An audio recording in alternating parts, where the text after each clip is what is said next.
मैया बुधबार मोनाबिलिनि 6:30 रिंगायाव राकेश ब्रह्मनि बिथांनि समर्थक एबा राकेश ब्रह्मजों थाफानाय जा लाइमोन सेंग्राफोर बिथांमोना आंनि न'आव थांनानै बे जितु सरकारि आसुनि होनाय बेनिफिसारि डिपार्टमेन्टनिफ्राय आंनो गारि आंनि गथ'नो गारि गंसे होदोंमोन।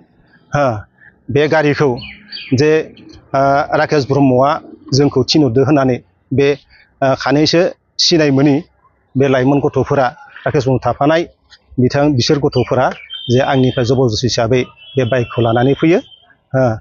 ओंखायनो जे बे बाइकखौ लानानै फैनायाव जे बिथांमोना आं सोंनायाव बुंदों जे नोंथांमोना मानो फैदो, जे सार जा राकेश ब्रह्म EM सारा नोंथांनो हरनाय बाइकखौ बिहरफिनदों, ओंखायनो जों लांनो फैदों होननानै बिसोर बाइकखौ लानानै थाङो। मा बिफाननि होनदोंमोन?